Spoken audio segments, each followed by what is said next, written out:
Welcome back to another video. In this one, we're gonna be talking all about hairballing for smallmouth bass. We got Gussy in the house, and he's gonna share a bunch of tips on this tactic, so buckle up, we're gonna jump right in.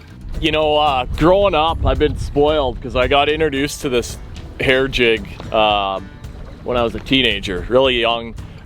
In our part of the world, up where I live, Lake of the Woods, there was a few guys that were longtime guides that used to fish a lot of the bass tournaments, and they did really well. They'd win a lot of them, and this little jig was kind of their secret. And you know, throughout the summer, smallmouths are relatively shallow, deadly weapon. And you know, over the years, we started making them ourselves, because you could, the original ones you could buy were made on little crappie hooks and crappie hooks, but for fishing for crappie is what I mean. Small, not really heavy enough to land a big smallmouth. You know, you'd hook them, you'd lose them. So we started making our own, and then, you know, over time, it just really became a big part of the arsenal. We started, people from Northwest Ontario, up where I live, you know, it's not a secret bait up there, hasn't really been for a long time.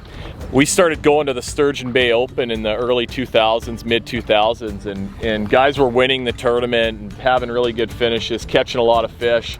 And this jig was sort of the secret weapon, and nobody really knew about it for a long time. And then the word kind of got out, and over the last 10 years, it's kind of become a mainstay for especially fishing on the Great Lakes, but anytime smallmouths are in shallow water, like 10 feet or less, but especially when they're up real shallow, it's a good weapon. And you know, I get asked a lot, why do bass like it? Like, what do you think they think it is? And I just sort of refer to it as a after dinner mint. You know, it's a small little package. It's like maybe where a spinnerbait or a topwater is like a steak. That's just a little after dinner mint, and you put that in their face, and most of the time they're gonna bite it. So we're gonna fish around here, do some casting, and hopefully we'll be able to show you how to catch a few fish on these things.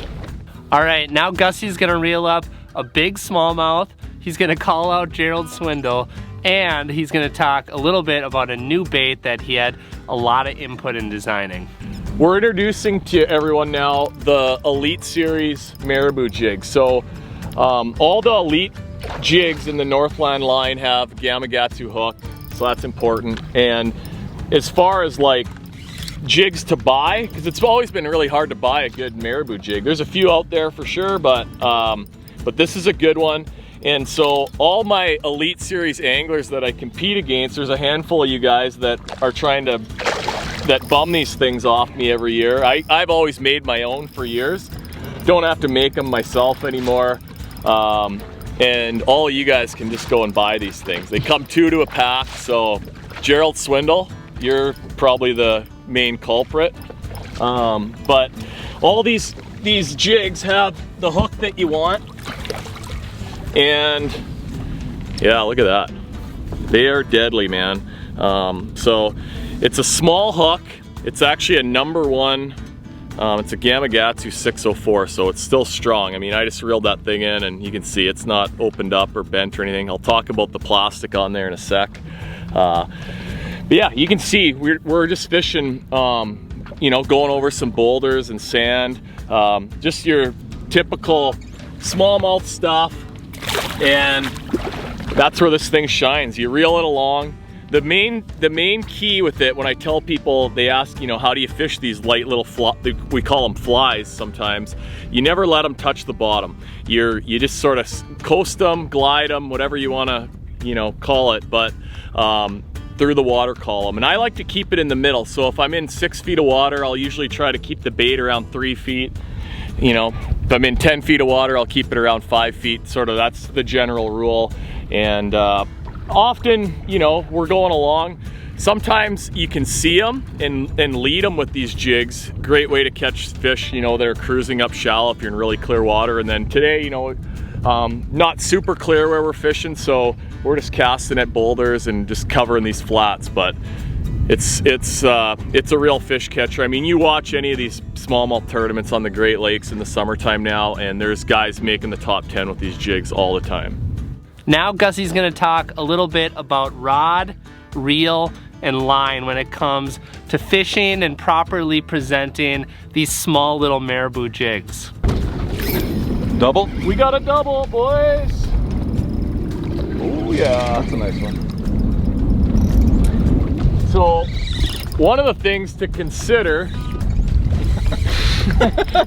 when you're throwing these, obviously it's a small bait, right? Like, so I got a big one, I'll be back. You need a long soft rod to fish these baits properly and to have the most fun with them. I'll tell you all about it here in a second. Oh, that was a fail. That would have been costly if that was a tournament day right there. Probably pulling on it a little too hard. But the hook didn't fail. It still didn't lose any gap or anything, just pulled off. He was kind of just on the outside. But you can see the rods we're using have a lot of, you know, this is a 7.6 G Loomis NRX 901. So soft rod, and that's going to allow you to cast these. It serves two purposes. Allows you to cast these little jigs far. I can whip this thing out there, you know, a ways. It's a 3/32 ounce jig. And then when you hook those big fish, you just got a lot of bend in the rod so you don't rip those little hooks out. 8-pound braid, I've just got regular Power Pro, and then on these, generally I like to use an 8-pound leader, especially if you're catching big ones like that. You know, if you're in super clear water, they're really hard to catch, you could go down to 6, but generally I use 8 and 8 all the time, and it's a good combo. You can cast them pretty good still. But if you try and use a shorter rod, you struggle a little bit on being able to cast that thing out there and cover some water with it. But the retrieve, you can see how I'm just keeping it moving. You don't ever really want to let it hit the bottom. There's been times when I've had them swimming around the boat where I've let it go to the bottom and you just shake it there and they'll come and slurp it up. But generally, just slide it through the water column, and the more you fish with it, the more you kind of get a feel for where it's at. But that's it. It's a really simple bait to use. I mean, I've put it in the hands of a lot of kids or people that maybe haven't fished a lot, and they catch fish with it. So it really is. I probably caught more big smallmouths, like honest 5+ smallmouths on that little bait than anything else. So next up, Gussy's gonna reel in another smallmouth bass and then share a cool little tip that'll help you more efficiently cast and fish these little baits. If you're gonna, this is sort of a specialty technique, a little bit more. So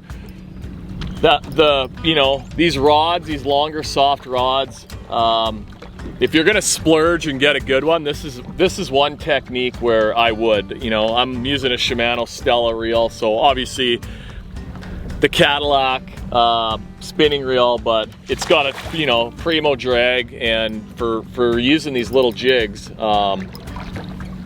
it's kind of the way to go.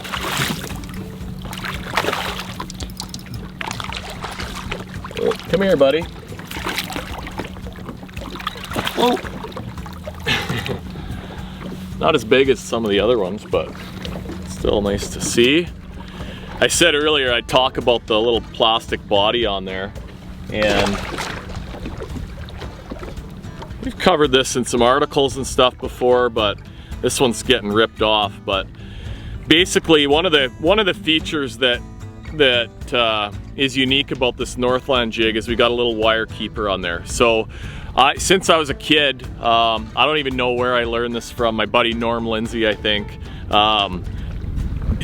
We've always put a little piece of plastic on here. So now I'm using, like, I'll find a scented piece, maybe of something, but that's gonna allow you to cast. I don't like it extending past the bend in the hook or anything, but that's gonna allow you to cast these jigs like almost twice as far. It makes it a lot easier to cast. And then in the water, it also bulks the jig up a bit, so it doesn't look like a drowned rat. It gives it a little more body, and I think it just makes the feathers kind of pulsate and look real. So that's sort of my hot tip with using these jigs. I always put a little body on there, and yeah, just makes fishing them a little bit easier.